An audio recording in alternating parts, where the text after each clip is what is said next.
TipVisor නරඹනවා හැමෝම අයිබෝන් කියලා පිළිගන්නවා අපේ TipVisor YouTube channel එක වෙත. අදත් අපි ආවල්ට අලුත්ම වීඩියෝ එකක් අරගෙන අලුත්ම tips ඔයාලා වෙත ගෙනෙන්නේ අපේ TipVisor YouTube channel එක. මේ වෙනකොට අපේ TipVisor YouTube channel එක subscribe කරලා නැත්නම් ඉක්මනින්ම දකුණු පැත්තේ තියෙන රතු බර subscribe button එක ඔබලා subscribe වෙන්න. ඒ වගේම ඊට එහා පැත්තේ තියෙන bell icon ඔබලා අපේ අලුත්ම වීඩියෝ ඔයාලගේ email ගිණුමට ගෙන්වා ගන්න පුළුවන්. ඒ වගේම අපේ වීඩියෝ එක බැලුවට පස්සේ ඒක like කරලා comment කරලා share කරලා ඔයාලගේ යාළුවෝ අතරත් බෙදා හරින්න. ඒ වගේම ඔයාලට තියෙන ගැටලු comment කරන්න. අපි ඔයාලට ඉක්මනින්ම පිළිතුරු ලබා දෙනවා. ඔයාලා කැමති වීඩියෝස් මොනවද කියලාත් අපිට කියන්න. ඒවත් ඉක්මනින්ම ඔයාලට ගෙනෙන්න බලාපොරොත්තු වෙනවා. එහෙනම් අපි පටන් ගමු අද TipVisor Excel tips video series එක. ඒකේ පළවෙනි වීඩියෝ එක තමයි ඔයාලා අද මේ ගෙනෙන්න හදන්නේ. මෙතෙක් ඔයාලා Excel ගැන දැනගෙන හිටපු නැති ඔයාලට ගොඩක් ප්‍රයෝජනවත් වෙන අපූර්ව Excel tips අද සිට ගෙනෙන්නයි අපේ බලාපොරොත්තුව. එහෙනම් ඉක්මනින්ම කරගමු අපේ වීඩියෝ එකත් සමග. ඒක නම් හදන්නේ අපි Excel open කරගමු. new workbook එක open කරගෙන අපි බලමු. ඔයාලා සාමාන්‍යයෙන් දන්න එකක් තමයි මේ wrap text කියන එක. ඒ කියන්නේ සෙල් එකක් ඇතුලේ තියෙන long text එකක්. ඒ කියන්නේ එක දිගට ලියපු දිග වාක්‍යයක් ඒ සෙල් එකේ width එක ඇතුලේ කොහොමද කොටස් කිහිපයකට කඩාගන්නේ වගේ දෙයක් තමයි wrap text එකෙන් වෙන්නේ. එතකොට සෙල් එකේ height එක තමයි වැඩි වෙන්නේ. width එක හැම තියාගෙන අපිට height එක වැඩි කරලා අපිට ඕන වාක්‍යය ඒ සෙල් එක ඇතුලේ පෙන්න ගන්න පුළුවන්.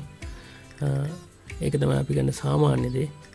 අපි ඊළඟට බලමු ඊට වැඩිය වෙනස් දෙයක්. අපිට සෙල් එකක ඇතුලේ තියෙන වාක්‍යයක් අපිට අවශ්‍ය තැනින් දෙකට කඩාගන්නේ කොහොමද කියලා. wrap text එකේදී අපිට අවශ්‍ය තැනින්දී දෙකට කඩා ගන්න බෑ. එයා සෙල් එකේ width එකත් එක්ක බලලා තමයි වාක්‍ය දෙකට කැඩෙන්නේ. අපි බලමු අපිට අවශ්‍ය තැනදී කොහොමද මේ වාක්‍ය දෙකට කඩාගන්නේ කියලා.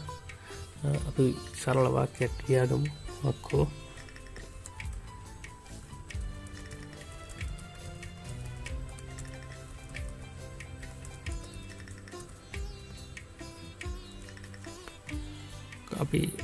අපිට අවශ්‍ය වුණාට සෙල් එකේ width එක වැඩි කරගමු. ඊට පස්සේ දැන් මම ලිව වාක්‍යයේ check list කියන කොටස දෙකට කඩාගෙන සෙල් එකේ යට කොටසට ගන්න තමයි හදන්නේ මම. අපි mouse cursor එක තියන්න ඕන හරියටම මේ අපිට වාක්‍ය කඩන්න ඕන තැනින් cursor එක මෙතනින් තියලා ඊට පස්සේ alt එකත් එක්ක enter එක ඔබනවා. එතකොට මෙන්න මේ විදිහට අපිට අවශ්‍ය තැනින් මේ වාක්‍ය දෙකට කැඩෙනවා. ඔයාලටත් මේක බොහොම වැදගත් වෙයි. සමහර ෆෝමැට් එහෙම හදද්දී ඔයාලට මේක හුඟක් වැදගත් වෙන්න පුළුවන්. එහෙනම් තවත් අලුත් වීඩියෝ එකක් සමග ඔයාලට එකතු වෙන්න බලාපොරොත්තු වෙනවා. ඒ වගේම තාමත් අපේ YouTube channel එක subscribe කරලා නැත්නම් ඉක්මනින්ම subscribe කරන්න. මේ දකුණු පැත්තේ තියෙන රතු පාට subscribe button එක click කරලා ඒ වගේම ඒ එහා පැත්තේ තියෙන bell icon එක click කරන්න. අපේ අලුත්ම වීඩියෝ ඔයාලා වෙත ලබා ගන්න පුළුවන්. එතකොට ඒ වගේම අපේ Facebook page එකත් එක්ක Twitter ගිණුම් එක්ක Google Plus ගිණුම සමග ඒ වගේම Instagram ගිණුම සමග ඉක්මනින්ම එකතු වෙන්න. ඒ තොරතුරු ඔයාලගේ යාළුවොත් එක්ක බෙදා හදා ගන්න. ඔයාලා යම් දෙයක් නොදන්නා වගේම යාළුවොත් නොදන්න පුළුවන්. ඒගොල්ලන්ටත් ඒව දැනගන්න share කරන්න TipVisor YouTube channel එකේ සියලුම වීඩියෝස්. එහෙනම් ගිහින් එන්නම් තවත් අලුත් වීඩියෝ එකක් සමග ඉක්මනින්ම ඔයාලා හමු වෙන බලාපොරොත්තු වෙන්න. ඔබ සැමට සුබ දවසක් සුබ අනාගතයක්.